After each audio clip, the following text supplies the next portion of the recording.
Hey guys, welcome back to the JPM Performance channel. It is once again time for a shop tour.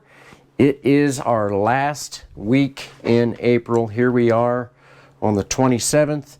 The year is flying by. Next week is already May. I can't hardly believe it. Before we get into the shop tour, I wanted to do a quick synopsis of my personal weekend down at Hallett last weekend driving the SRF3, Spec Racer Ford 3, Generation 3. It's a Generation 3 because it has a different engine and it has this SCCA sequential transmission. So I've always wanted to drive one of these cars because I always thought that they looked like fun. And so we went down early, did the test day, and I can tell you after the test day, my feelings were, wow, this is humbling. Like, there were 28 cars and I was like 20th fast. So I wasn't like hugely off the pace, but you have to realize from like first to last is only 2 seconds a lap. So trying to come with terms with this car, which drives completely different than a normal production-based car would. With the engine behind you, you can't trail in as much speed down to the apex like what I'm used to doing. You know, I always talk to my Miata guys about how you can carry so much speed from when you get off the brakes in a brake zone down to the apex.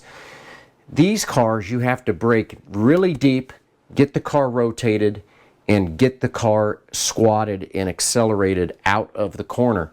So what that did is completely changed my line at Hallett. And it took me a while to really get up to terms with all of that, and it did for Eric as well. So I think for Saturday's race, Eric had qualified 17th, I was 19th. We both ended up, I ended up running into the back of a guy which closed up the grill in the front, and so I had to come in to get the ductwork pushed back down. So that was the end of my race. And Eric ended up getting into a tangle with a guy that was a little in over his head and ended up doing a little damage to the side of Eric's car. So needless to say, after Saturday, we were a little discouraged. But after I went back out on Saturday, I was by myself, and so I was able to use the second half of the race as testing.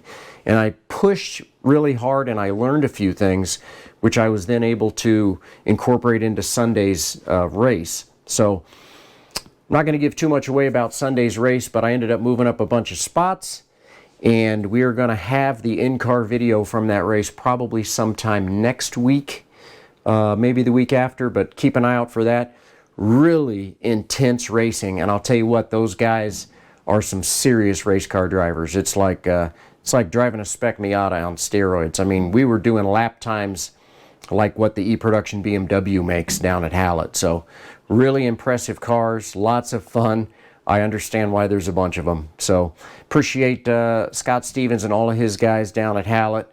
Put on a first-class car rental for Eric and I. Really enjoyed it, and maybe we'll do that again sometime. We'll see. It was a great weekend. Really enjoyed it. All right, straight into the shop tour. We'll do a little synopsis on some of the other cars as we go through the shop. So first, what I've got here is a BBS wheel off of the Cadillac. You don't see wheels like this on Miatas anyway. So this wheel was leaking. He had somebody repair this thing, and these have these little rubber O-rings that are supposed to seal up the wheel. Generally, these O-rings are not all they're cracked out to be. So what I'm going to do is I'm going to clean these wheels really well, brake clean them a little bit, and I've got some special silicone that I will use in between these halves. And so then when we bolt it down, it'll squish out and you can seal it off, because what we had was a wheel that was leaking, not around the bead, but in the wheel itself. So that's what I'm working on over here. Did get a new car in the shop. Guy out of Kansas City. This is a brand new T3 build, S2000. Beautiful car. So it's a brand new build, new cage. We've got a couple of details that we're going to be working on for the car. It obviously needs a new setup on corner weight and alignment. Going to get a logbook issued, get a couple of little details taken care of. But this is a beautiful race car. Really excited about having a new driver out in the club, especially local to us. So we're going to get this car ready to go, and he is going to come race with us at the Heartland Park Majors here in 3 weeks. So I really love these S2000s. If you've never been around one of these cars, they're really, really cool. These were actually designed, I know the motor was designed by like the race engineers. These motors are killer. You can see how the front of the engine is back behind the front strut tower. How many cars do you see that?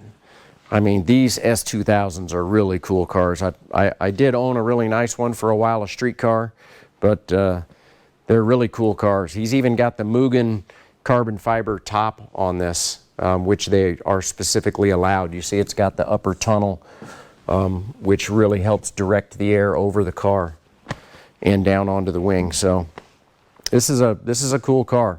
I really dig it. We'll see how he does with that.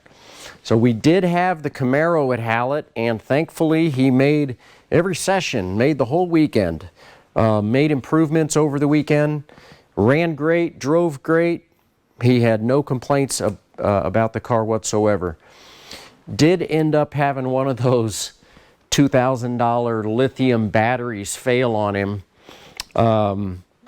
right before the race on Sunday, and you can see what they did just to make it through the race. This obviously is not kosher to have a ratchet strap holding in your battery, but racers do desperate things at desperate times. So we're going to make a proper hold down for this battery. I don't believe that we're going to go back with those $2,000 lithium batteries. We've got a 3,000-pound car here. You think 20 pounds is going to make a difference on an 825 horsepower car? And actually, back in the back of the car is where we need the weight. I wouldn't say that we would necessarily want it behind the axle like this, but for what the batteries cost, I think Steve's decided that for now we're just going to bolt in a little bit of a heavier Optima for now. So looking good on that. Always continuing to develop the driver. Mainly the car's working good. Steve's learning how to drive this beast of a machine. So got a couple things that we're working on there. Haven't quite gotten to tuning on the beautiful NB quite yet, but I'm hoping to get some of that done this week. But in the meantime, I've been working on my new acquisition here. As you can see, I already have the new water pump installed. So I ended up changing the front crank seal, the cam seals, the water pump, the O-ring in the back for the crank angle sensor. And what I did here, some of you will probably notice this blue timing belt. Yes, it is used, but this is one of those racing, Gates racing timing belts. So rather than just put on a stock one, I put on this lightly used racing belt, which is actually better than what a stock one would be. These are like 300% times stronger than a stock belt. So simple stuff, air filter, spark plugs, belts, things of that nature. We're going to get this car back up to her former glory because it is a beautiful original version of a very early NA Miata. I don't know if I talked about this last year, but the date on this thing was 1 of 91. So in 91 is when they changed over from the small nose cranks to the large nose cranks. Being as this is a 1 of 91 with a large nose crank, this is probably one of the very first Miatas to ever have a large nose crank installed into the engine. So this is history right in front of us here. I think it's really cool, but I'm a bit of a Miata buff, so what are you going to do about that? So you can see here's the tire that is going to go on the GT1 wheel. That's some girth. I don't care who you are. That is a freaking tire. Man, look at the size of that thing. That's also not a cheap piece, but if you can't afford the tire, you can't afford the car, right? So in the meantime, my pile of differentials is getting larger.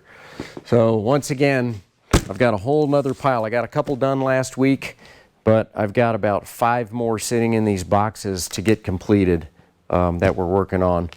And of course, always prepping on the BMW. So I've got all of the nut and bolt check done underneath.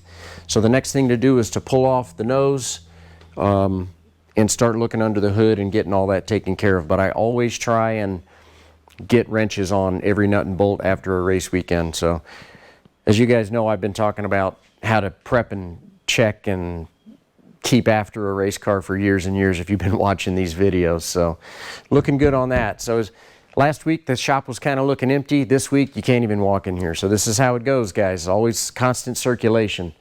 So we've got the next race is actually going to be Steve. So he, believe it or not, is going to attempt to go to Gateway, which is in St. Louis, in 2 weeks.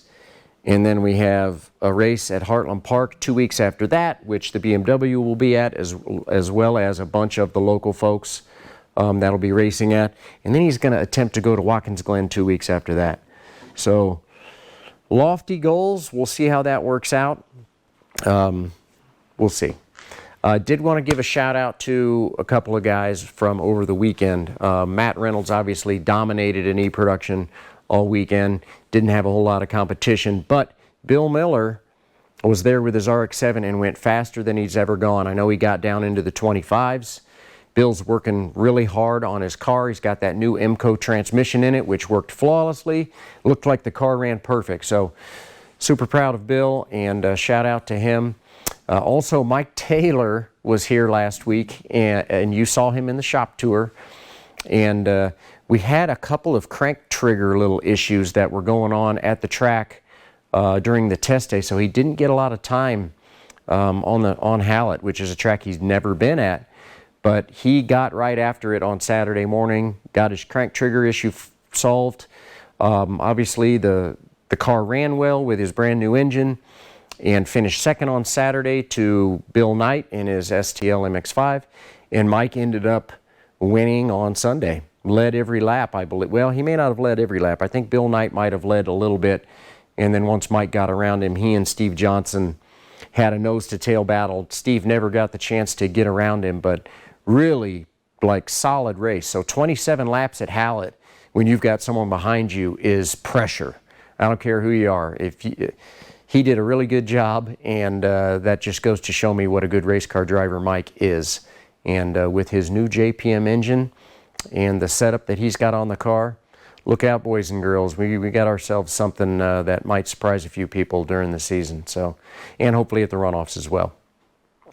So in F production, Cliff actually, we made some really big strides with the Del Sol. Got the car handling really well. Unfortunately, he wasn't able to finish the whole weekend due to some unforeseen circumstances with the car, but made some good strides. He's feeling comfortable with the car, looking really good. I believe Sam Henry took the win both days in F production. And when we were talking about Wade McBride's car, he picked it up and had a flawless weekend. Everything worked good. I think he had to change the tail housing seal on the transmission once, but beyond that, he did really well. So.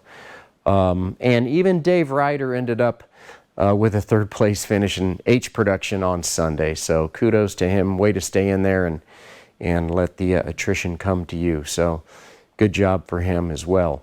So whew, lots to talk about. Lots to do in the shop. I appreciate you guys watching as always. Once again, look for the in-car video from the SRF. Probably next week, maybe not the week after. Really good, entertaining racing. So I appreciate you guys watching. Have a great rest of your week and enjoy the weather as it's warming up. Take care. Talk to you soon.